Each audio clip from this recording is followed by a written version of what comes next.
Hello, everybody. This is Joshua Hatton with One Nation Under Whiskey. I'm joined today, and as always, by my sharp friend, my skinhead against racial prejudice, Jason, Neil, Patrick, Harris, Johnson, Yellen. Look at that. All our viewers can see you have shaved your head. Look at that. Look at that. Shaved it for freedom. For freedom.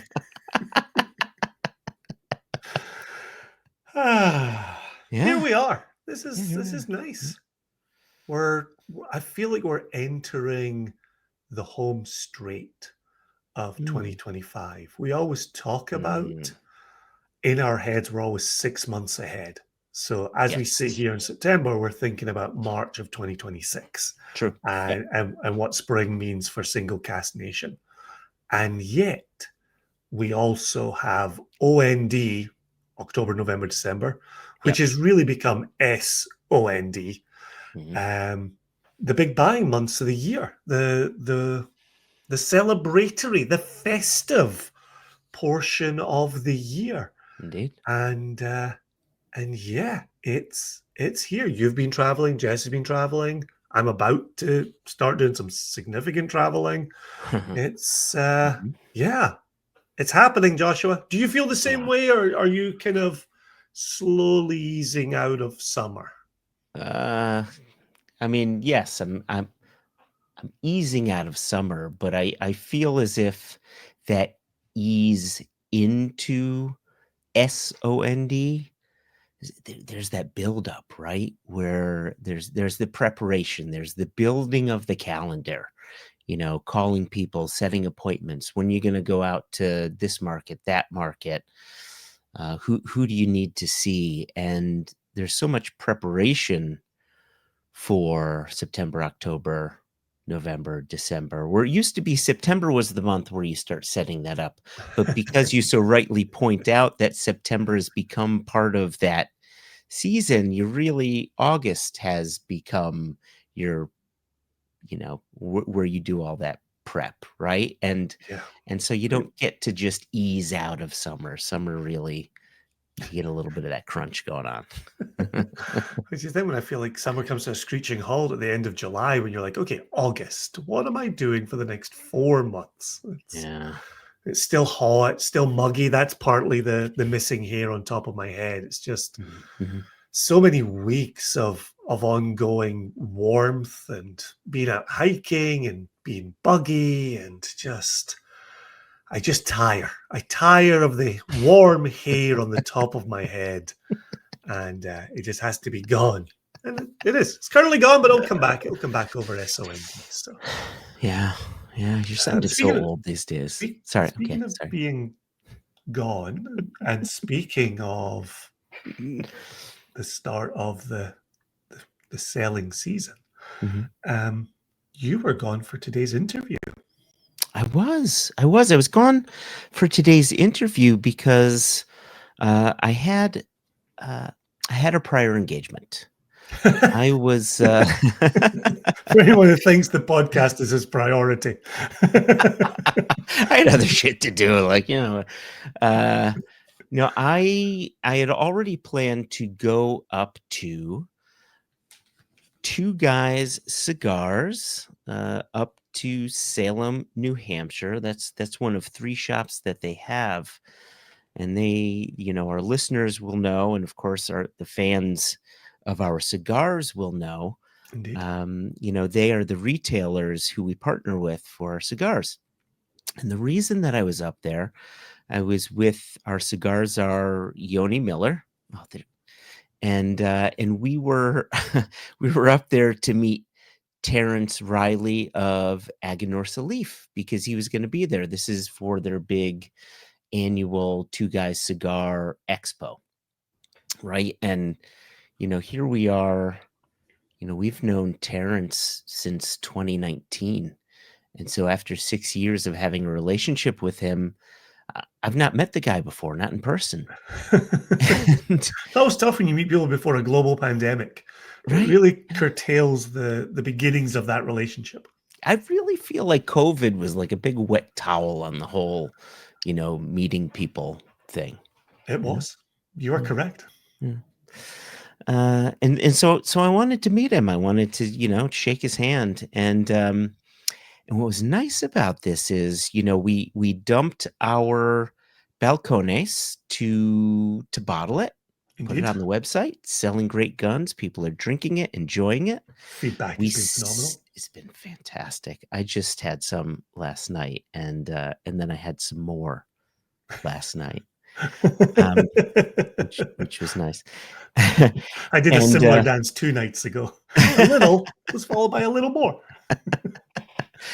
and so after we'd done that, we shipped the Balcones cask immediately to them down in Miami. They had already rolled cigars for this project, our next cigar project, and so we sent them the fresh casks.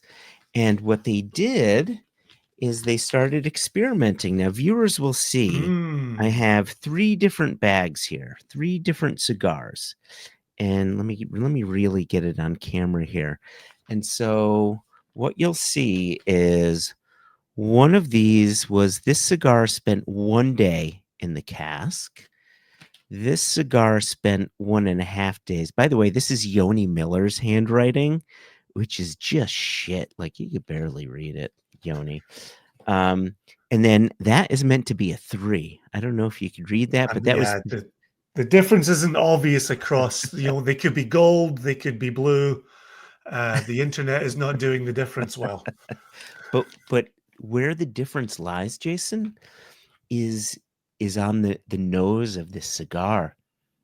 So this is the 1 day, right? And remember, our Balcones is it's a 4-year-old first fill bourbon cask matured, and it's a peated, right? It's a heavily peated Balcones.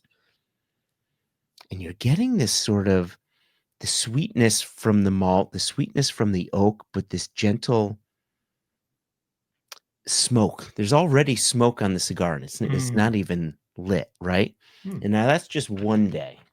I'm going to skip all the way to the 3 day, right? Because we've only got so much time on this intro, and I don't want to take it all up with this. Because there's things something Josh else. has never said. Did they confirm Yeah. that they put each individual cigar through the bunghole, and then they just have it, and then they extract it through the bunghole? For the test. They do that for the test to figure out how many days they want the cigar to sit, right?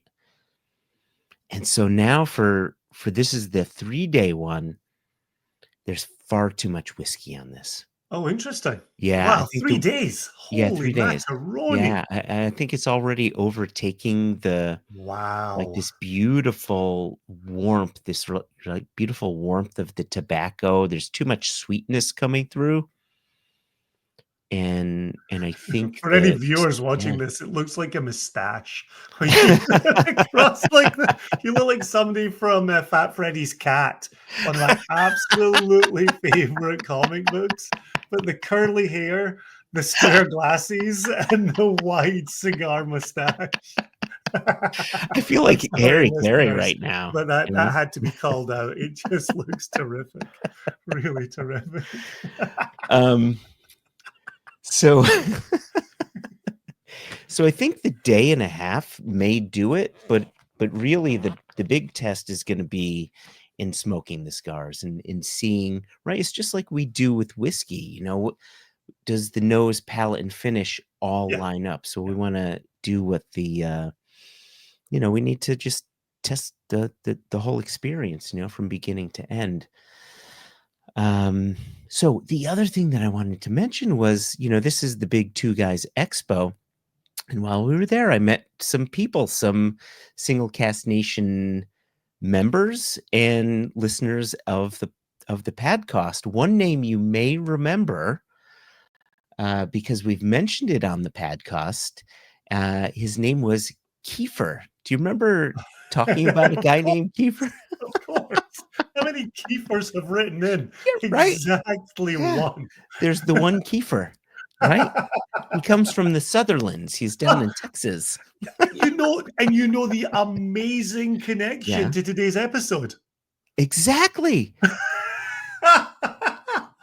Holy moly. Clynelish was opened, created, built by the first Duke of Sutherland, and you saw Kiefer today. Right. Wow. You What a couldn't small plan whiskey this shit. world. You couldn't plan this shit, Jason.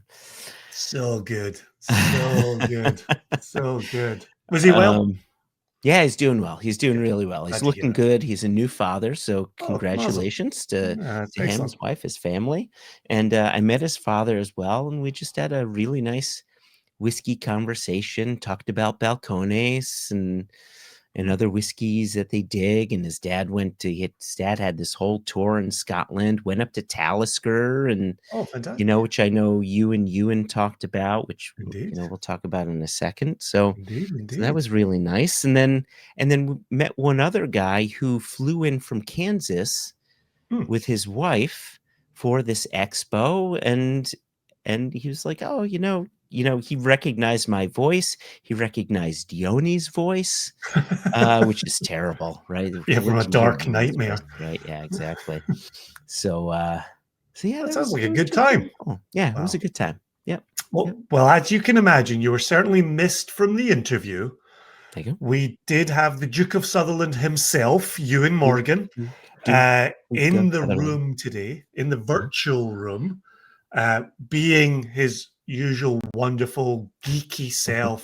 The thing I've always loved about Ewan is he's a whiskey guy first and foremost, and Yeah. he's been with Diageo for a long time now, but he's not just a Diageo company man. He's a whiskey man, Yep. and he can talk about any distillery. To be perfectly honest with you, Mhm. so we had a blast in the conversation. He pulls out. I do make a disclaimer in the interview, but he pulls out Well, go easy, Jason. a very geeky PowerPoint. Oh, Anyone who's listening, I'll say this in the disclaimer as well. If you're listening, he explains. If you're viewing, you get value added. So if you have a chance to watch this interview, not only will you get to see Joshua's very best Fat Freddy's cat impersonation, you'll also get to see the PowerPoint as presented by Ewan. But we really focused on the Clynelish Distillery. We really nerd out on the details of this. He knew he was presenting to a very geeky audience with One Nation Under Whiskey, and he really leans into that. So if you're here to learn something new, it's going to happen. If you're here to get some mythology confirmed, that was my rubber stamp motion, that's going to happen too. If you just want to hear a Scots guy who's really passionate about whiskey, you're going to get that too. So a really, really terrific time and a really terrific interview.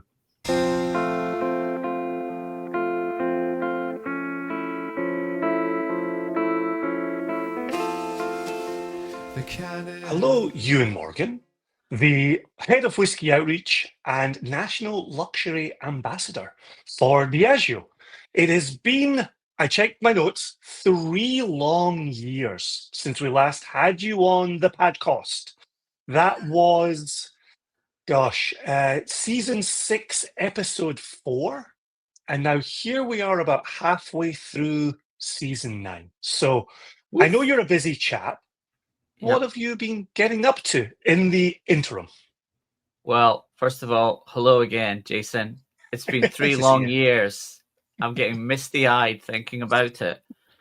They aren't misty eyes, they're jet-lagged eyes. And you asked what I've been getting up to. I've been traveling. I travel 85% of the year. I'm actually at home for the next 2 days before I'm away again, but I cover the whole country. Talking about whiskey, presenting whiskey, doing media things, doing dinner things, training people. I'm off to Vegas on Sunday, then I'm off to San Francisco. I just got back from Texas, Montana, California, Scotland, Florida, New York, back to California in the last couple of weeks. And tired boy, tired face. But other than that, I've been great. I have the best job in the world. I talk about incredible liquids. I get to taste some of the most spectacular whiskeys that are available, and I get to talk to wonderful human beings like you. Well, thank you. I didn't want to lead the witness on that final observation, but thank you for playing the game.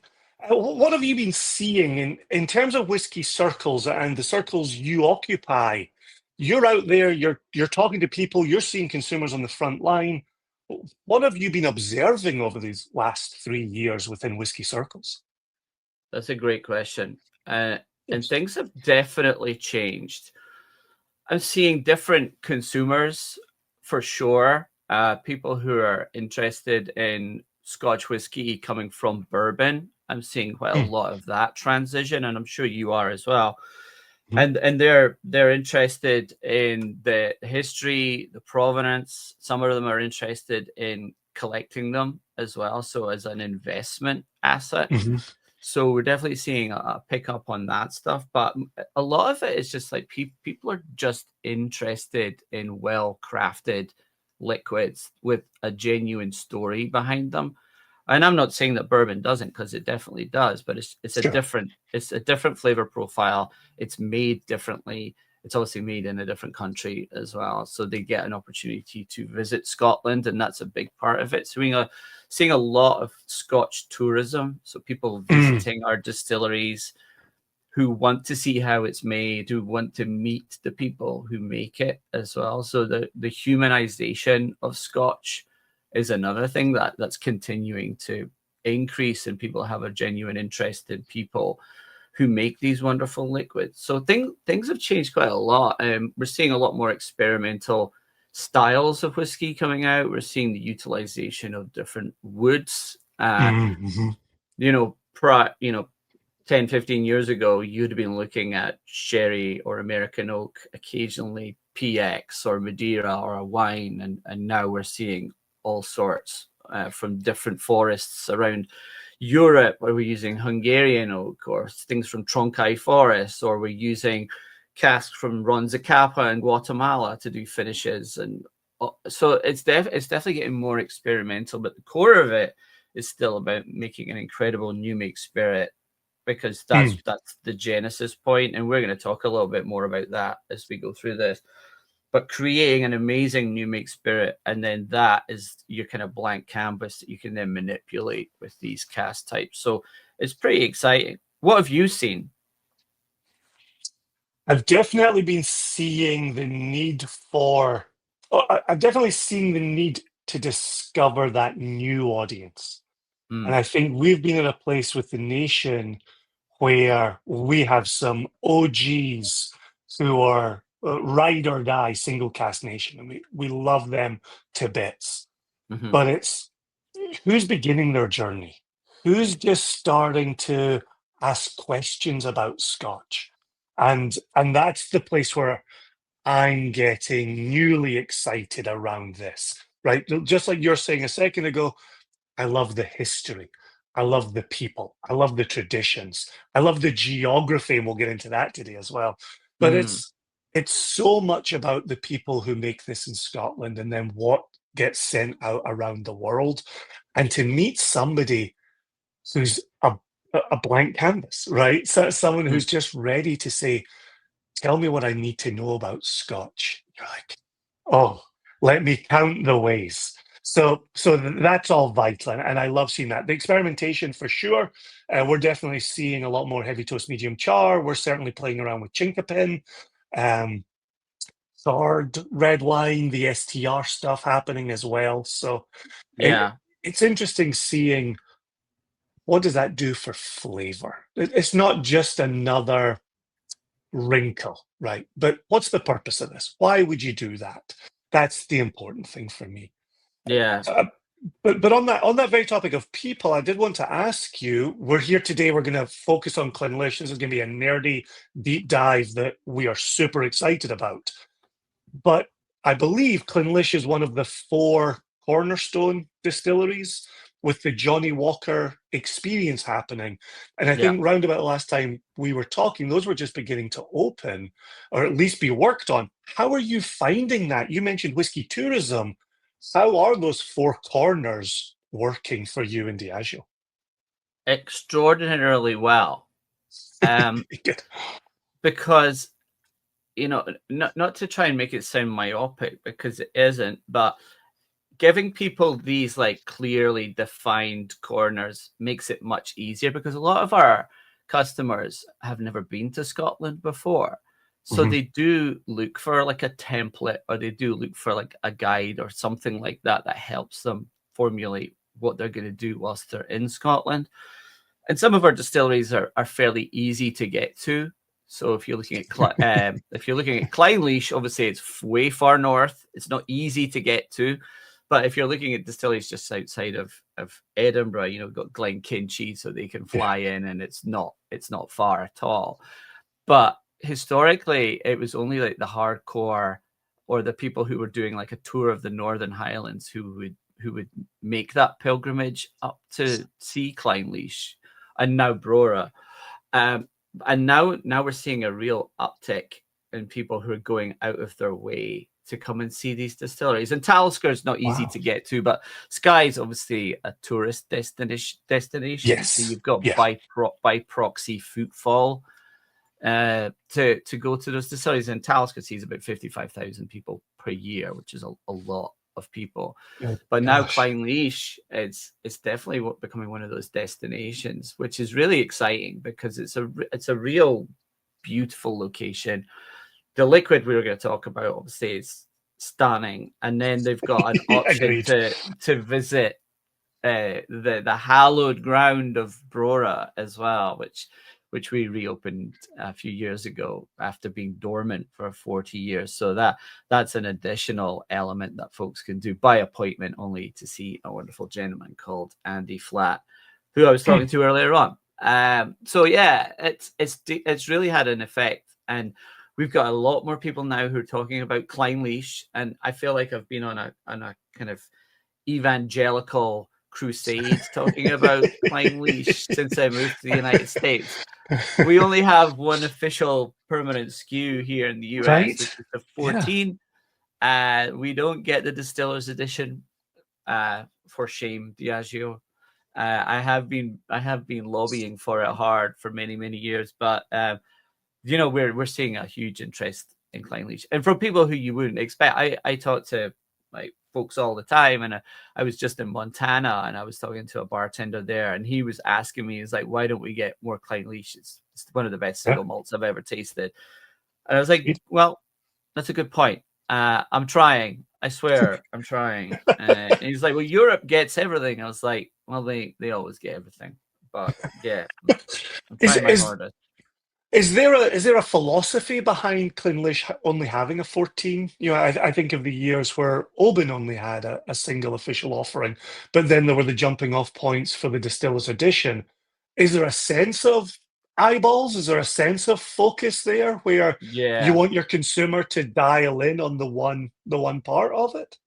The 14 age statement was picked a long time ago, so that would have been people like Douglas Murray, who was in charge of our technical, and Jim Beveridge, who ran the whole blending team there. Keith Law, who's now retired, who were all huge fans of Clynelish, loved it. And it was one of their like hidden secrets that they didn't want too many people to know about. And they only make a finite amount of this liquid every year. So like we want to keep it for Johnny Walker or whatever. But they were like, well, let's do a release and see how it does. So they tasted through different age statements. They landed on the 14 because it's where they got a good cask extraction. So there was a decent amount of the sugars coming through from the wood. There was a lot of conversion of those aldehydes, and then that pineapple core to it, which we're going to talk about in a minute, is still prevalent. And obviously that waxiness is still there. They had they put it at a slightly higher ABV of 46, just to kind of help with that mouthfeel and that wonderful silky, oily, waxy note. So that's really where they landed on it. And then I think they regretted it because so many people fell in love with it, and they're like, we want more Clynelish. And they were like, curses. And then they had to release more. And if you talk to the blending team today, they all talk about Clynelish, and you could, you know, their faces light up because it's such an incredible liquid. And Dr. Emma Walker, who's now taken over from Jim, Indeed. same deal. She loves Clynelish, and you can tell because every special release of Johnny Walker that comes out has Clynelish in it, because it adds incredible mouthfeel, texture, complexity, and then you've got this wonderful tropical heart to it. So it's a very unique whiskey. There's only 2 single malts left in Scotland that really have a pronounced waxiness, and it's Clynelish, which is pineapple wax, and Deanston, which is green apple wax, and they're the only 2 left.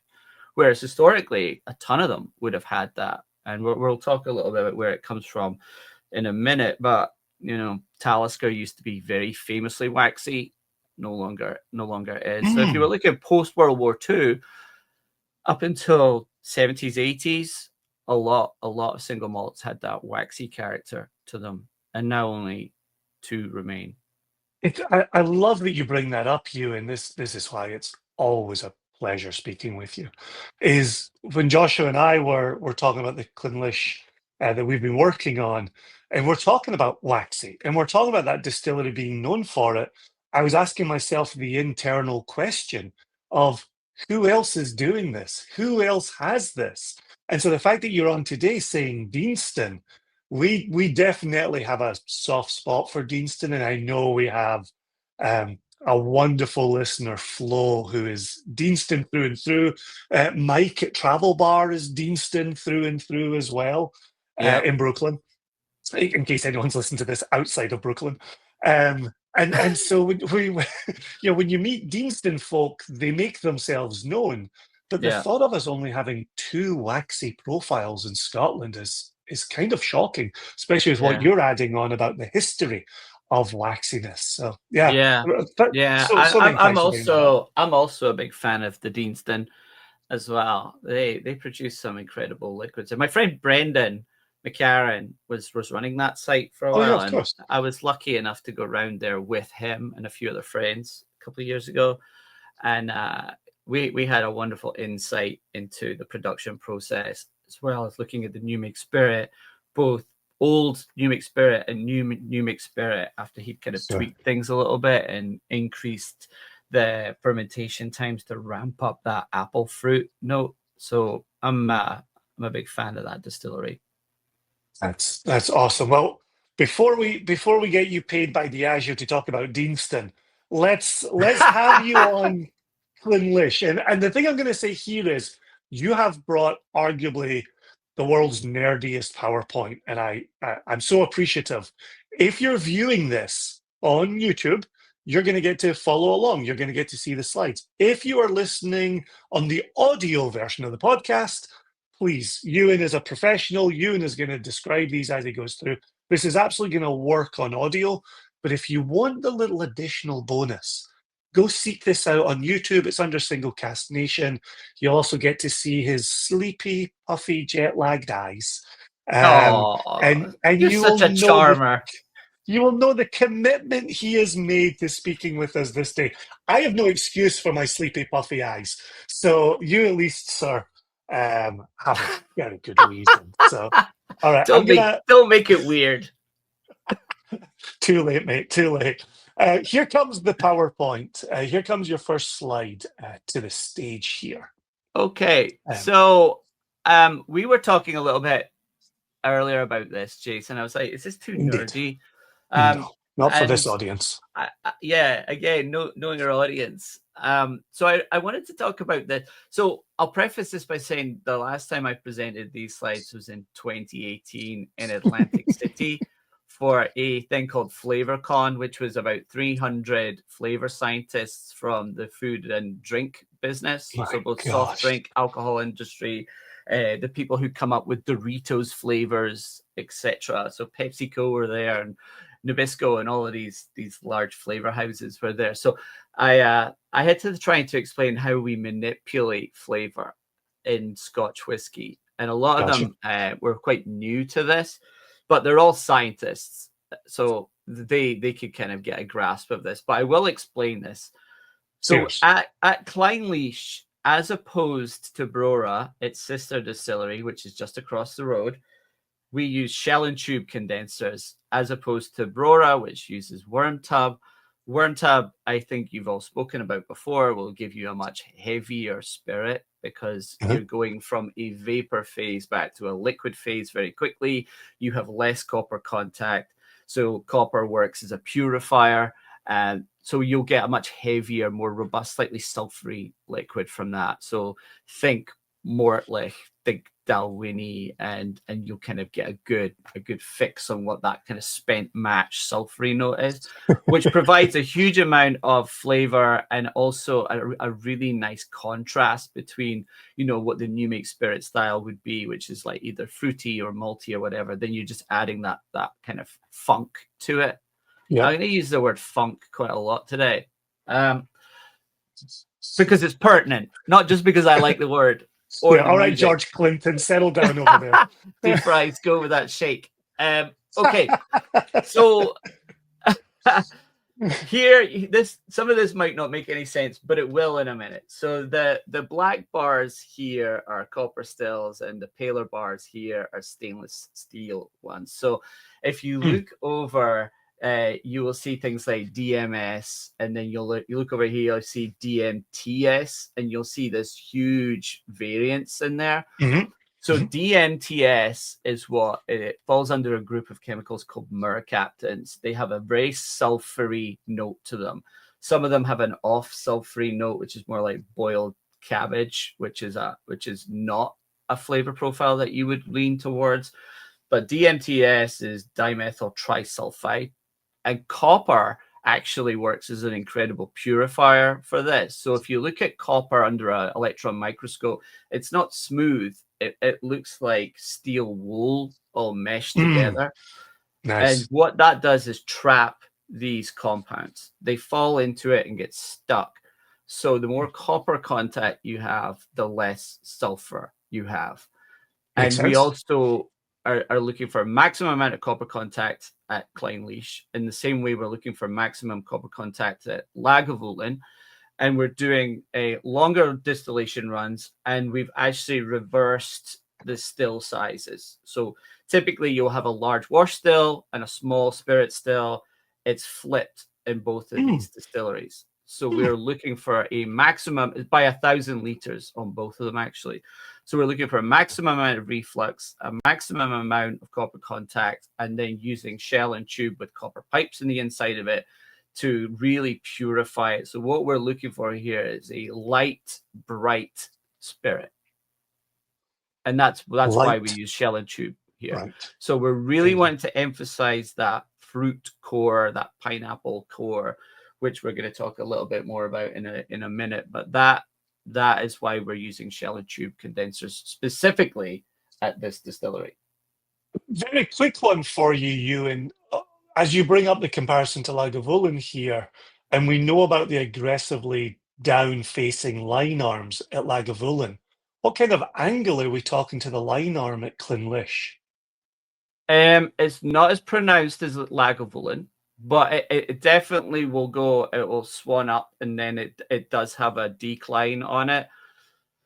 And again, we're going to get slightly nerdy here. That controls the vapor. So once we've had maximum copper contact in the still, it will go over the top of the line arm, and it will go down into the condenser, and that stops any more of that vapor falling back in there because we've already controlled what we need from it. So once it goes down, that's the point of no return, and then it goes down into its condenser, and then it gets obviously converted back to liquid. So yeah, it's not as pronounced as Lagavulin, but you can definitely notice that it goes down. Awesome. Probably around about the same as you would see at Talisker. Ah, there you go. Lovely. Thank you. But Talisker has worm tubs. Cooled by seawater. First distillery in the world to use seawater in their worm tubs. That's awesome. My gosh. Trendsetters over at Talisker for a couple of centuries. Yeah. All right. So do you want me to talk about distillation really quickly? Please. All right. Again, very few people have seen this. I do have permission to show you because I already showed it to 300 nerds in Atlantic City. And we also tasted them on new make Clynelish as well as mature Clynelish. So they got to taste both of them. So if you look here, and I will explain this. Yes. You will see 4 shots, spirit, and faints. Okay, 4 shots being on the left, spirit being in the middle, faints being on the right. And the spirit cut is the part that will go into a cask. 4 shots and faints will then go back into tanks. Typically, they will go into a homogenized tank in a distillery. So you'll mix your low wines, your 4 shots, and your faints. They'll go into a tank, and then they'll get redistilled on the next spirit run. Clynelish don't do that. They have individual tanks for all of these. So there's a low wine tank, 4 shots tank, faints tank, and that's quite unique in terms of distillation. But it also means that we have absolute control. So when we're leaving the faints, which I'll talk a bit about more in a minute because it pertains to waxiness, you can then control what we're looking for in terms of creation of flavor. And also here, if we're looking at manipulation, we have a very narrow spirit run here, as opposed to Lagavulin, which is very wide. Lagavulin want oily and huge spectrum of flavor, like from sweetness through to fruit, obviously with peat in there as well. What we're looking for specifically at Clynelish is fruit, pineapple, pear, and they call it the pineapple cut. And here's what you would expect to see in here. So you've got these flavors in here. So isoamyl acetate and ethyl acetate, one being pear and the other one being like a solventy pineapple note. And that's specifically what they're looking for here. So they're very binary in their approach at this distillery. And then you're adding on top of that the waxiness, which we'll talk about in a minute. But to be even more nerdy, here are the other flavor compounds that you would expect to see. And I will explain some of these as we go through it. You will see, and this is quite anomalous, or it might look anomalous, but it isn't, because I'm going to explain it. You will see there's a huge spike of these flavor compounds at the beginning, and then those dip down. The 4 shots. Yeah, and then they will start to go back up again in this kind of bell graph thing. The reason why they're so high to begin with is those are the latent chemicals that are left over from the previous distillate run. Then those will then dip down, and then as they increase, and you've got this distillation process going on in here, you've got the recreation of these chemicals, or some of these chemicals, going back up the way. So that's why it goes in that manner. But you've got liquids in here, or chemicals in here, that have lots of different flavor compounds in here. So you've got ones that have got like a clove note to them, ones that have got like slightly earthy note to them, malty note to them, sweet note to them, candy floss note to them. So there's a huge amount of compounds in here that make up the flavor profile of Clynelish.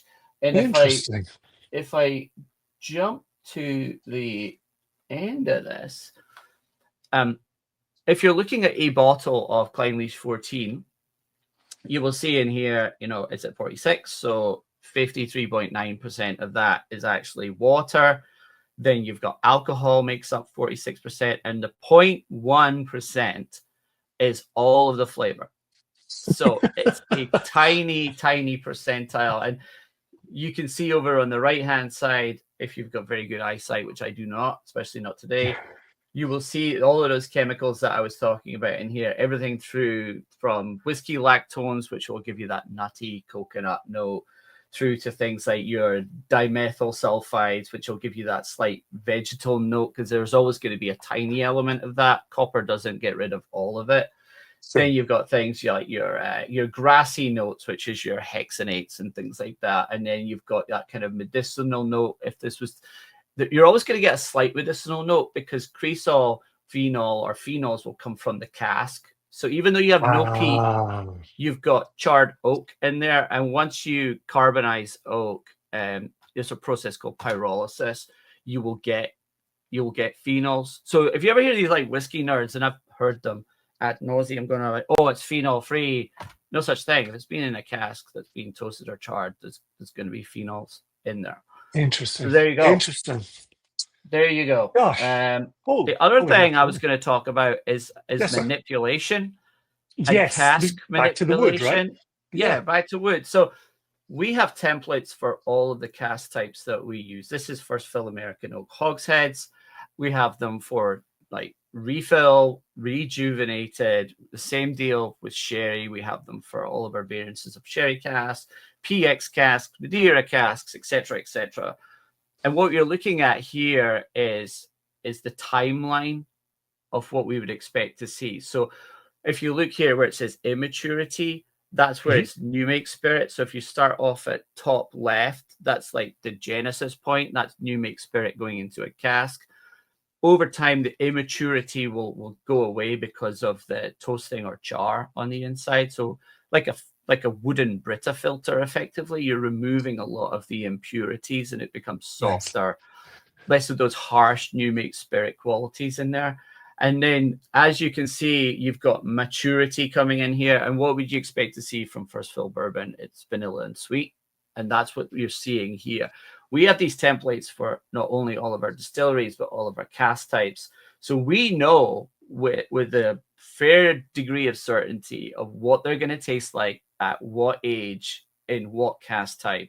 So you won't go beyond this apex point. If you look over to the far right up at the top, you will see distillery character and maturity kind of coincide there. That's kind of like where they meet. If maturity goes beyond distillery character, then it doesn't taste like the distillery anymore. It tastes like the cask that it sits within. So what we have to do, or Emma Walker and her team have to do, is make sure that we're taking our whiskeys out of the cask before it gets to that point. Otherwise, it's not going to taste like Clynelish. And we have released whiskeys that haven't tasted like the distilleries before. Lagavulin 37-year-old, good example. Incredible. Doesn't taste like Lagavulin.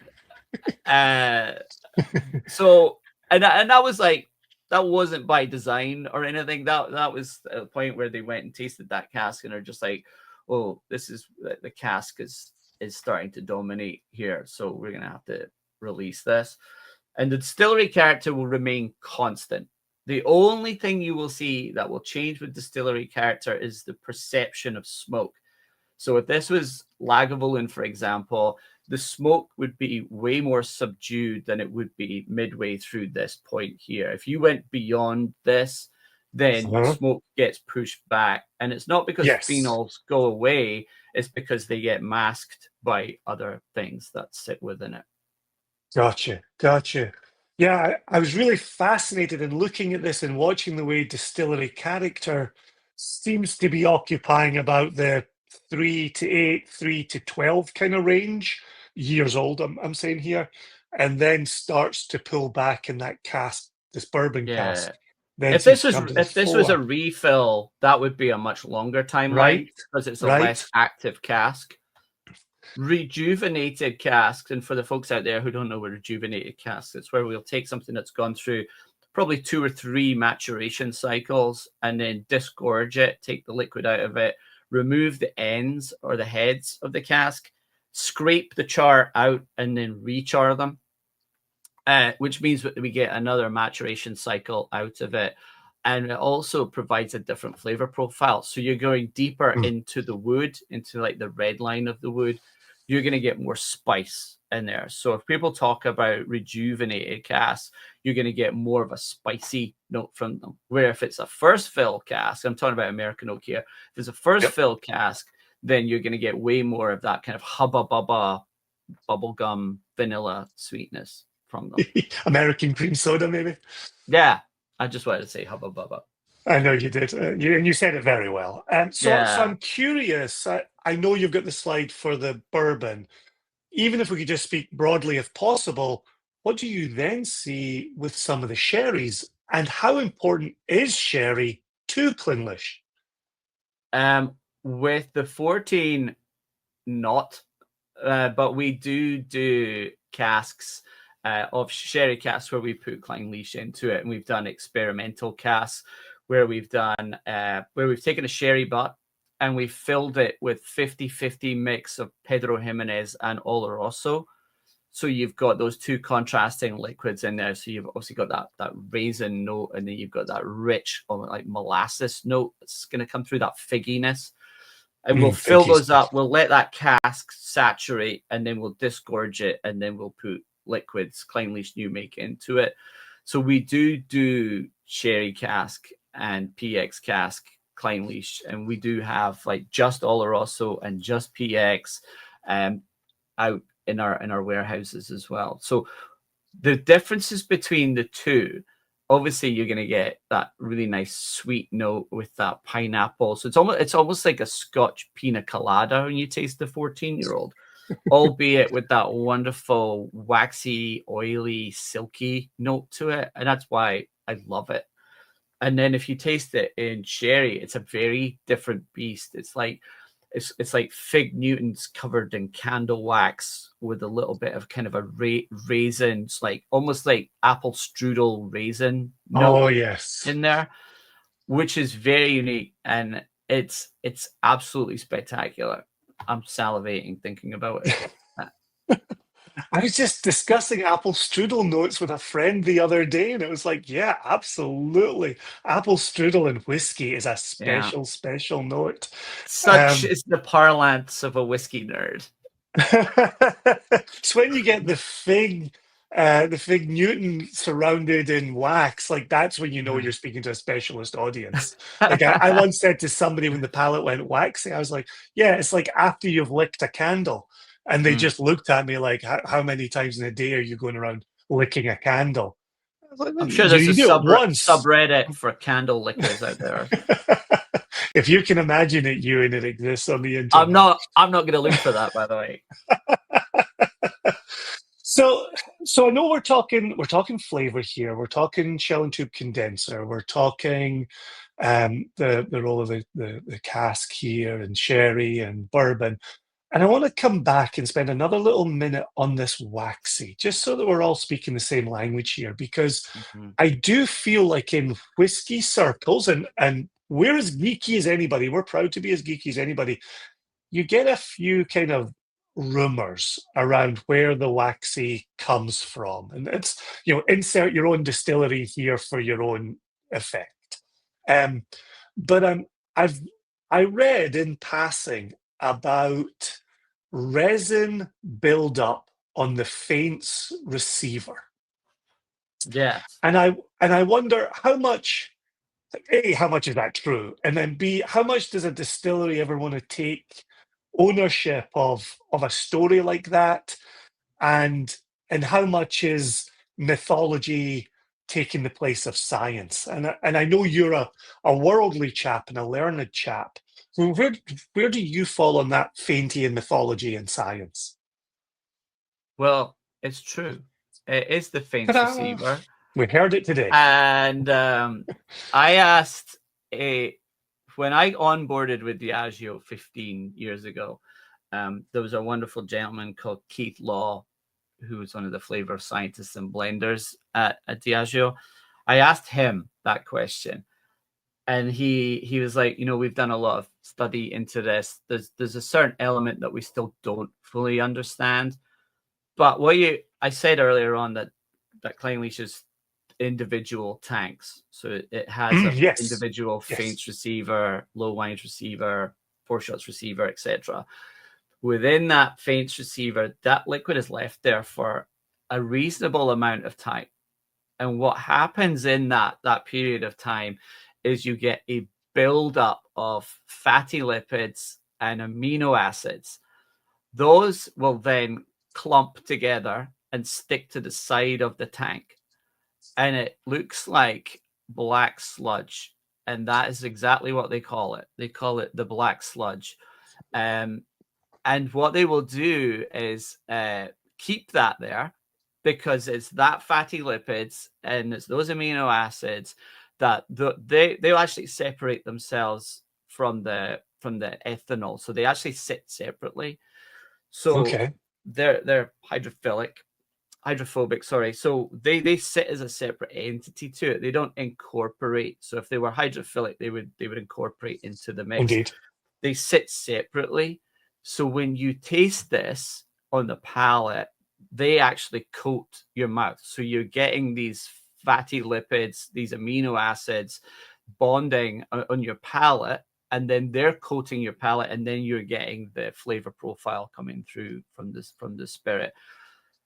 Years ago, a unnamed distillery manager came to Clynelish and said, "What is this black stuff here? That's unsanitary. Let's clean it out." And they did. And lo and behold, they went off character immediately. The waxiness was gone.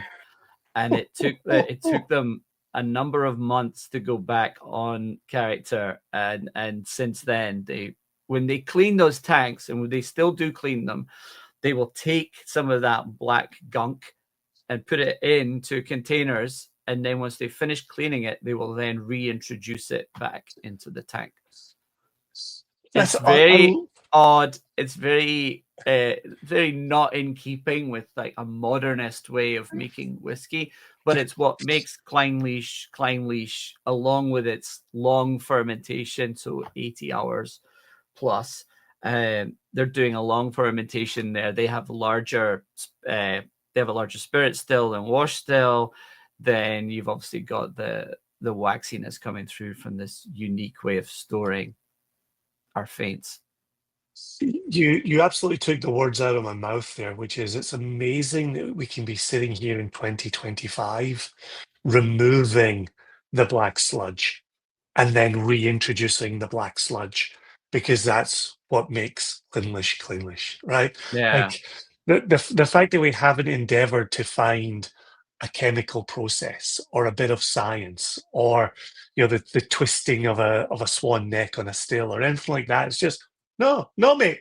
The black sludge is the black sludge. Like, get the black sludge back in. Like, that's I love that. That's exactly why whiskey remains exciting to me, remains interesting to me, and I love the ownership being taken by the distillery on that as well, which is you like the pineapple pear and the waxiness. Well, do we have a whiskey for you? But what a special place, really special. There's no other whiskey like it in the world. Yeah. And that's another reason why I love it. And I'm gonna get all misty eyed again. It's like I remember the first time I ever tasted Clynelish, I was like, this is like unbelievable. Like, this mouthfeel is incredible. It's so oily and silky, and then you've got this incredible like tropical heart to it, and then there's a really nice gentle minerality behind it as well. So almost the same kind of minerality that you would see with like a tequila or an agave spirit. We've got that wet slate minerality to it. And you get that with Clynelish, and that's one of the only Scotch whiskies that I can think of that gives you that contrast of flavor, as well as that minerality, as well as that exceptional mouthfeel. It's a unique whiskey. I love it. You probably picked up on that.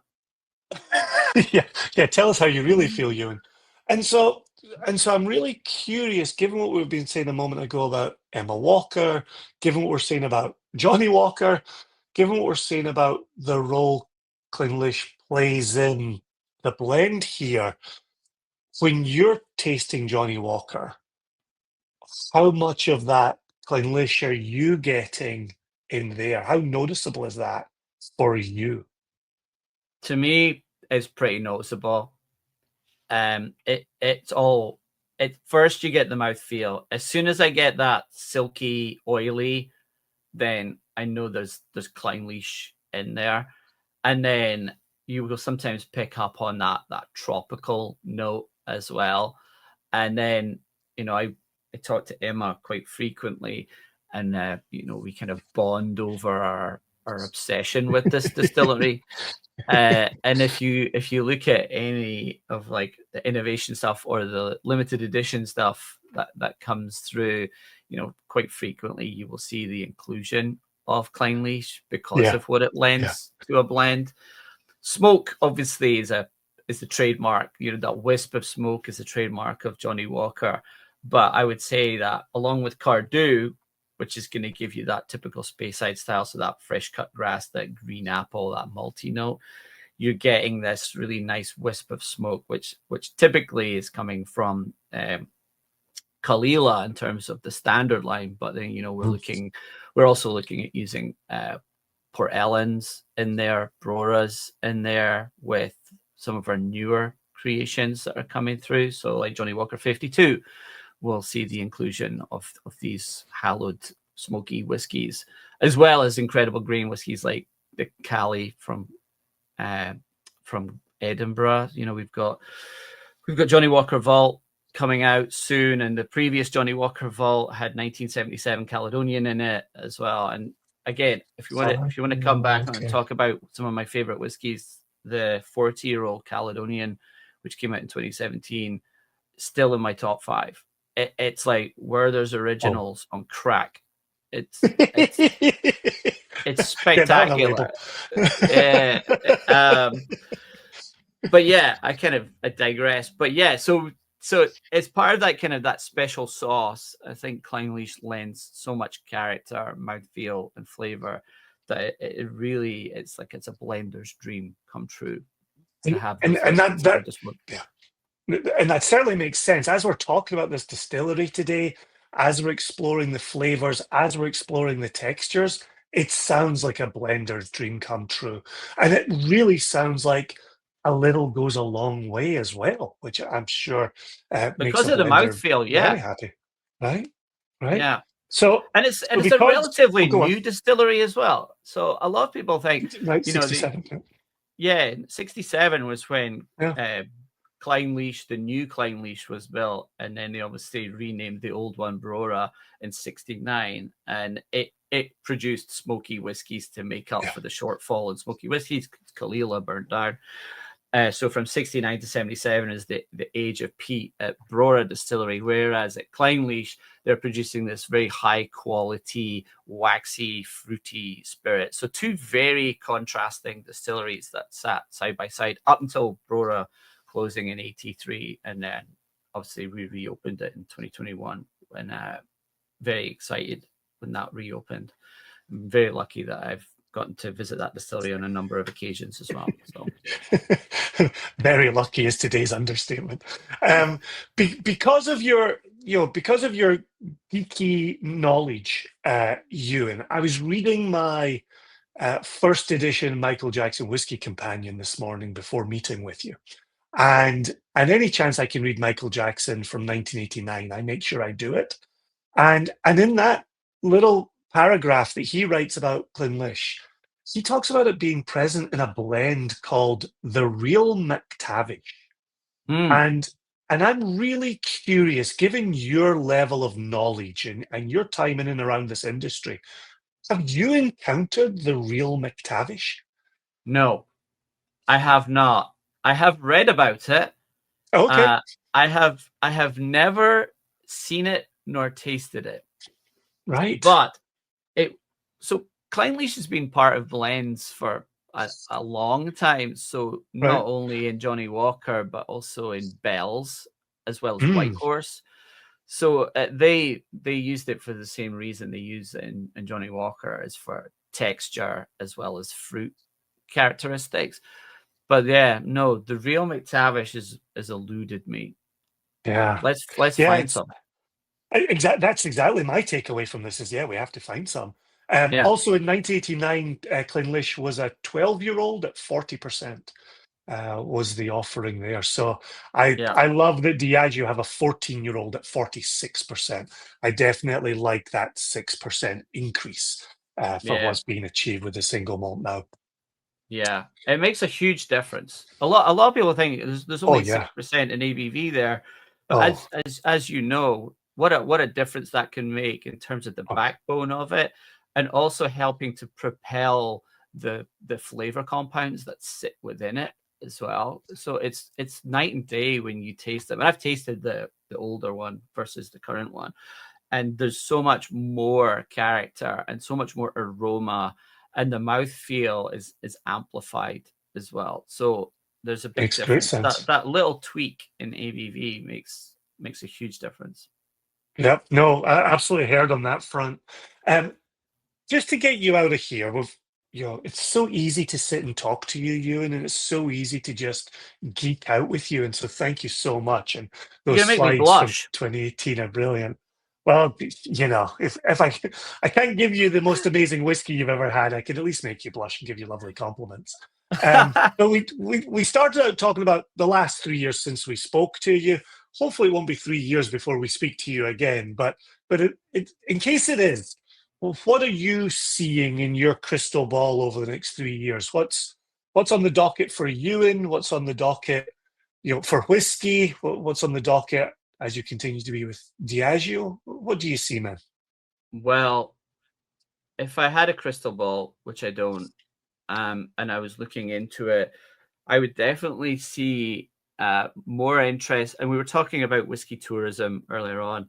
Definitely creating a more robust platform for people when they're in Scotland. We already have a very, very good one, but creating more opportunity and making it easier for people to visit Scotland, to visit these sites. I continue to do a ton of education and travel.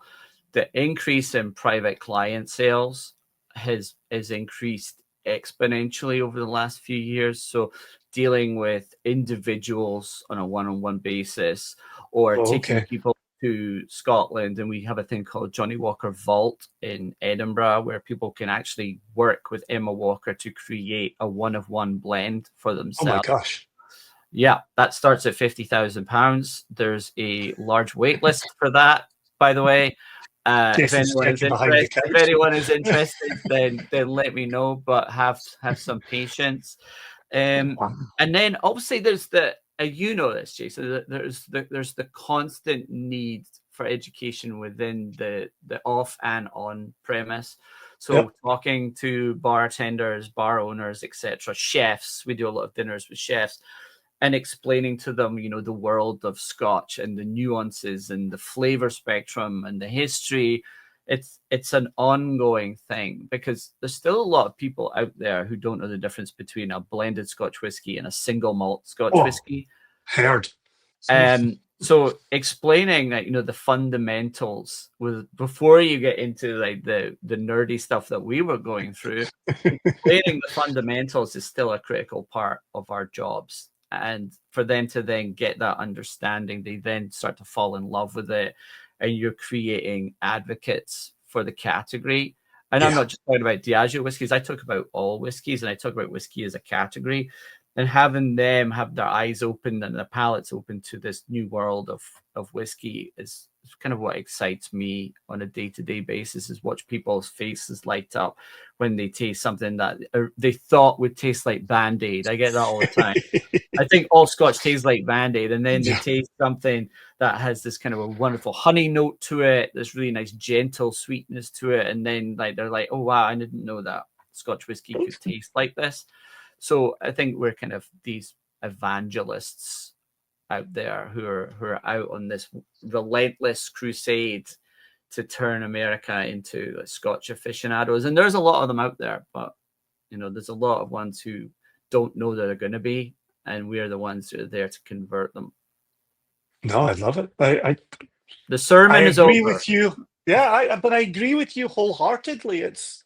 There's no doubt about it. And recently I did 7 masterclasses in a weekend at the Virginia Scottish Games, and people walked in excited to taste whiskey, but really, I could have told them it was made from barley, and it would have blown their minds. Like it was an absolute starting point for excitement. And then we talked about flavors and lipids and casks and different casks and all the influences and the different years and the different strengths. And a 45-minute masterclass could have been 3 days. There was so much to cover and so much to get people excited about. And that's what I remain focused on over these next few years, as well as the excitement that still exists around this industry we call Scotch and whiskey writ large. Yeah, it's funny you should say that. I did a session by a river in Montana about 2 weeks ago, a week and a half ago, and it was supposed to last 45 minutes. It was only for a group of 4. They had been fly fishing, and then they were going to come off their fly fishing, and then I was going to take them through 4 whiskeys, 4 liquids. And a 45-minute session lasted 2 hours because they had never tasted these liquids before, and they had so much questions about it. And all of them went away and purchased Scotch whiskey after it. That's it. That's it. And now they're on board with our category as well. That's fantastic. For the rest of their lives as well. Yeah. It's not like a one and done thing. It's like that you've opened a whole new world of flavor and history and stories and all of this, the great texture that makes up Scotch whiskey, and people just fall in love with that. And then they find out there's real people who make it. And they find out distilleries like Oban only have 7 people working there, and it kind of blows their minds. And it kind of we're just the facilitators of it, and to be part of that, I think we're very, very lucky. We're going to add no more words after that, Ewan. That is the perfect message to get out of here on. So thanks so much for your time today and for sharing as much as you did. Thank you, Jason. Appreciate it. Cheers, man. Cheers.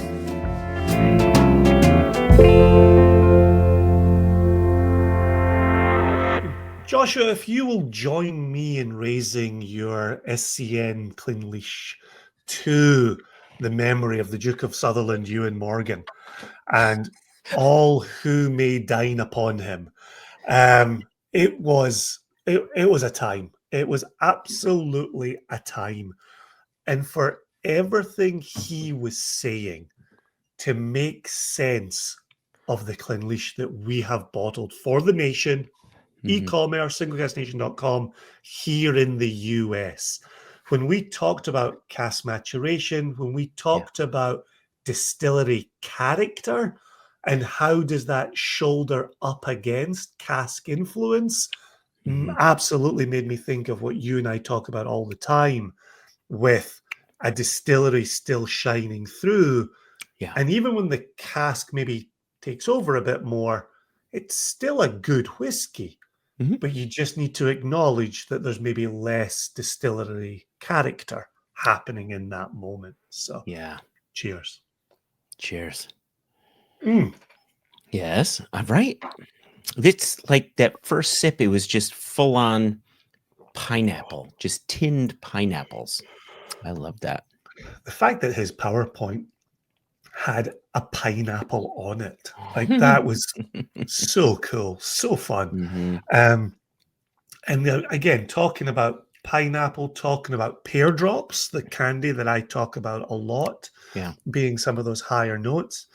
They talk about the thinner cut on Clynelish compared to a wider cut point on something like Lagavulin.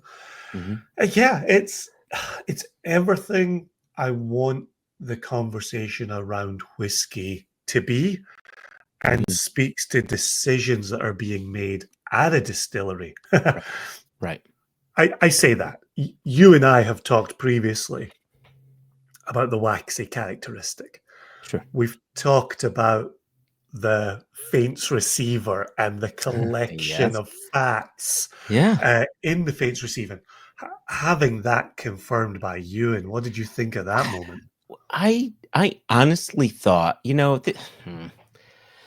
oh God, I don't want to be so cynical, but I honestly thought that we were going to get a very obviously this is Ewan Morgan, right? He is not a corporate guy. I think when I sit listening to him, I'm like, is he allowed to say some of these things? Exactly, but Ewan Morgan, he's been there for a long time. Right. So you're going to get a straight answer, but I was afraid that, we might, I don't know. I didn't know what I was expecting. I just wasn't expecting the truth. But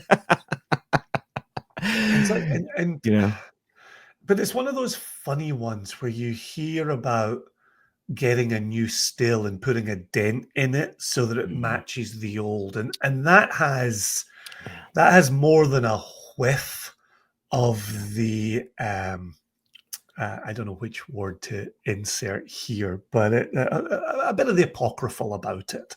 Yes.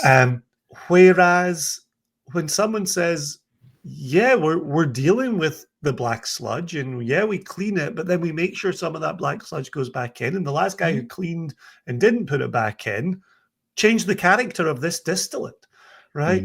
Like the fact that they've seen up close and personal the change that it does make to the distillate Right. is so telling and so important. And it was so funny just sitting talking with Ewan. It was like, I don't know why I'm not drinking more Clynelish. And then I think, well, there's only the 14-year-old at 46%. Right. So Exactly. that's a part of the problem. Yep. As Ewan had mentioned, there's no distiller's reserve coming to the US, or the distiller's edition isn't in the US. And then there's been the 2022 special release and the 2023 special release. Right. But it's the 14. The 14 is the standard bearer for the distillery. Right. And as Ewan's busy saying here, that's what those in power, want the distillery to be represented by. And it's a cracking representative.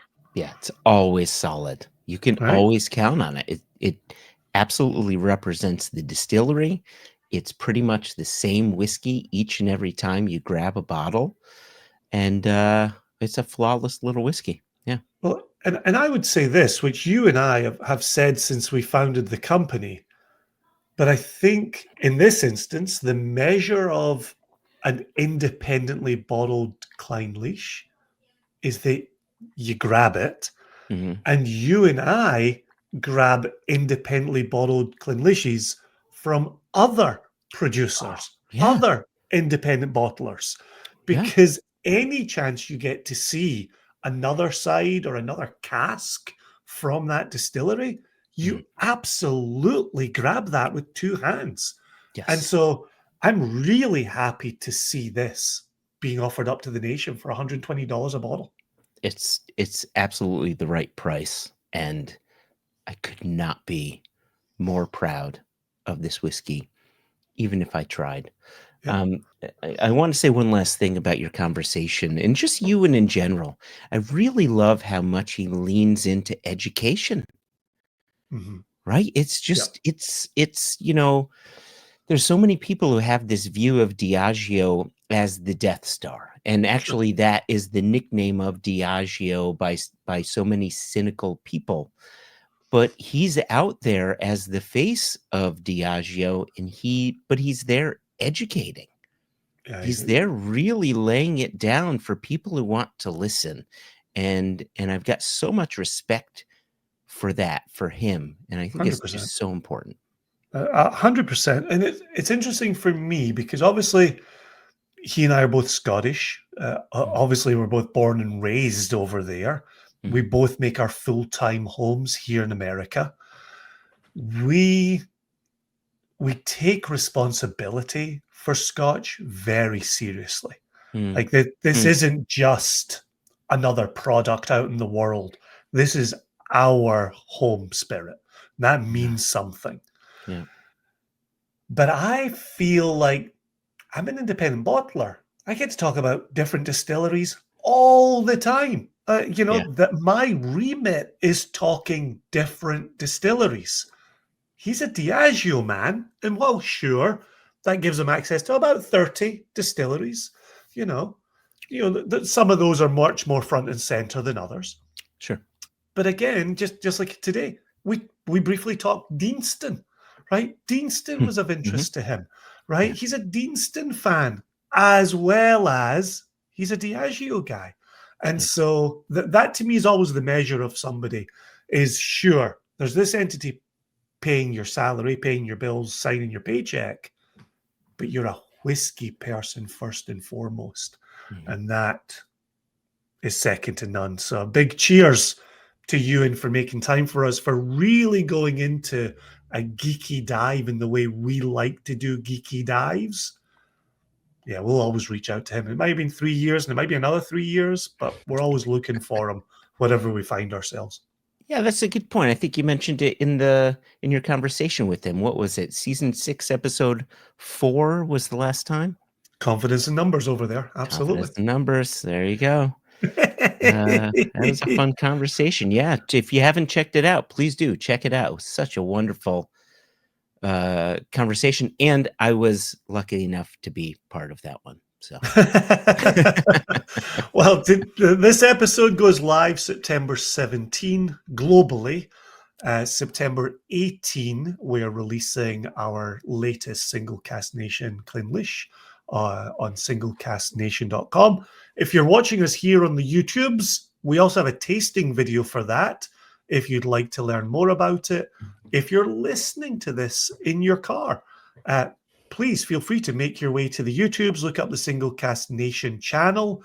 You'll see our tasting videos. You'll also have a chance to see the presentation, the PowerPoint that Ewan brought along with him for today. And if you do make your way to the YouTubes, please be sure to subscribe.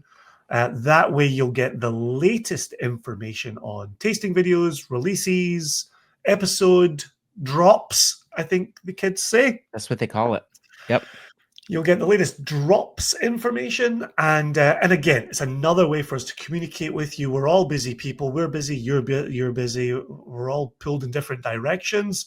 We're trying to put things on the YouTube that are worth your time. If you're a long-time listener of One Nation Under Whiskey, hopefully you know we're not here to waste your time. So the same ethos is in play for YouTube.